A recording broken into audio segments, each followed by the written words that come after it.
வணக்கம். இன்னைக்கு நாம பார்க்க போற கதை ஒருத்தரோடது. அவரோட பயணம் எங்கிருந்து எங்க வரைக்கும்னு கேட்டீங்கன்னா, ஸ்போர்ட்ஸ் அட்மினிஸ்ட்ரேஷன்ல இருந்து தமிழ் இலக்கியத்தோட உச்சம் வரைக்கும். அவர்தான் அடையார் கே. சுப்பிரமணியன். ஒண்ணுக்கொண்ணு சம்பந்தமே இல்லாத இந்த ரெண்டு உலகங்களையும் அவர் எப்படி இணைச்சாருன்னு நாம பார்க்கலாம். இப்போ இத பாருங்களேன். ஒரு பக்கம் பாம்பே கிரிக்கெட் அசோசியேஷன், இந்தியாவோட பெரிய கிரிக்கெட் அமைப்புகள்ல ஒன்னு. இன்னொரு பக்கம் எழுத்தாணியின் அரியாசனம் விருது, தமிழ் இலக்கியத்தோட ஒரு பெரிய அங்கீகாரம். ஒரே ஆள் இந்த ரெண்டு உலகத்திலையும் எப்படிங்க ஒரு முக்கியமான நபரா இருக்க முடியும்? இதுதான் இவரோட கடியில இருக்கிற சுவாரஸ்யமே.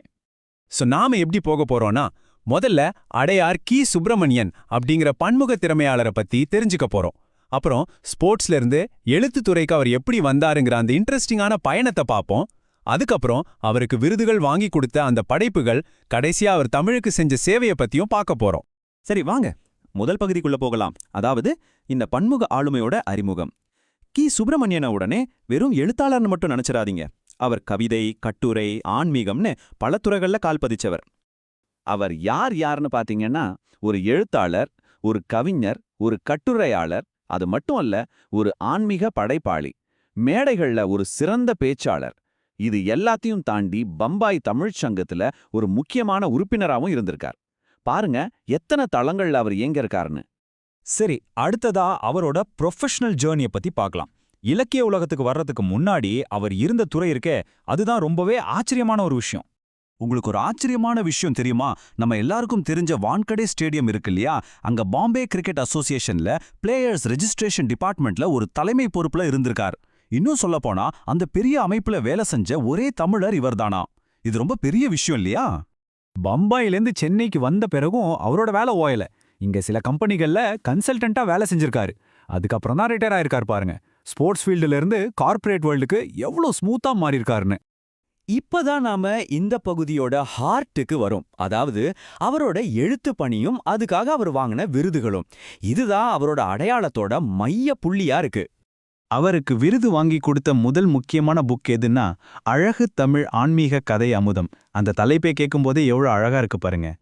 இது வெறும் கதைகள் மட்டும் இல்ல, இது மொத்தம் 340 பக்கங்கள் கொண்ட ஒரு பெரிய புத்தகம். ஆன்மீகத்தையும் தமிழையும் ஒன்னா சேர்த்த இந்த முயற்சிக்கு பயங்கரமான பாராட்டு கிடைச்சது. இதுவே அவரோட எழுத்தோட ஆழத்தையும் அர்ப்பணிப்பையும் காட்டுது இல்லையா? இந்த அற்புதமான படைப்புக்காக தமிழ்நாடு முத்தமிழ் சங்கம் அவருக்கு எழுத்தாணியின் அரியாசனம்ங்கிற ஒரு பெரிய விருதை கொடுத்து கௌரவப்படுத்தினாங்க. இது அவரோட இலக்கிய வாழ்க்கையில ஒரு முக்கியமான மைல்கல்னே சொல்லலாம்.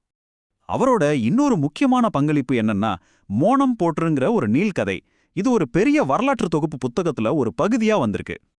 அவர் பங்களிச்ச ஆத்திச்சூடியம் அறக்கதைகளுங்கிற அந்த தொகுப்பு சும்மா இல்ல, 740 பக்கங்கள் கொண்ட ஒரு பிரம்மாண்டமான புத்தகம். நிறைய எழுத்தாளர்கள் இதுல பங்களிச்சிருக்காங்க. அப்படி ஒரு வரலாற்று சிறப்புமிக்க நூல்ல இவரோட கதையும் வந்தது ஒரு பெரிய கௌரவம். இந்த மோனம் போற்று கதைக்காக அவருக்கு எழுத்துக்கலை அப்படிங்கிற விருது கொடுத்தாங்க. அவரோட எழுத்தாற்றலுக்கு கிடைச்ச இன்னொரு பெரிய அங்கீகாரம் இது. விருது வாங்கின படைப்புகள் ஒரு பக்கம் இருந்தாலும் அவரோட எழுத்துப் பயணம் நிக்கவே இல்ல. தூரிகையின் நிறம் தொகுப்புல ஒரு கதை, காற்றின் கால் தடங்கள்ங்கிற ஒரு இன்டர்நேஷனல் கவிதை தொகுப்புல கவிதைகள், அது மட்டும் இல்லாம நம் உரத்த சிந்தனை, சப்தகிரி மாதிரி பத்திரிகைகள்லையும் தொடர்ந்து கட்டுரைகள் எழுதிட்டே இருக்காரு. சரி, அவரோட தனிப்பட்ட சாதனைகள்ல இருந்து சமூகத்துக்காக அவர் என்ன செஞ்சாருன்னு பார்க்கலாம்.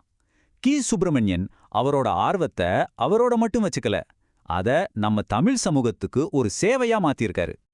அவர் ஆரம்பிச்ச வளர்தமிழ் வாசிப்பு இயக்கம்ங்கிற இந்த முயற்சி ரொம்ப ரொம்ப முக்கியமானது. இதோட நோக்கம் என்னன்னா, ஃப்ரீயா புக்ஸ் கொடுத்து மக்கள் கிட்ட, குறிப்பா இளைஞர்கள் கிட்ட வாசிக்கிற பழக்கத்தை வளர்க்கணுங்கிறது தான்.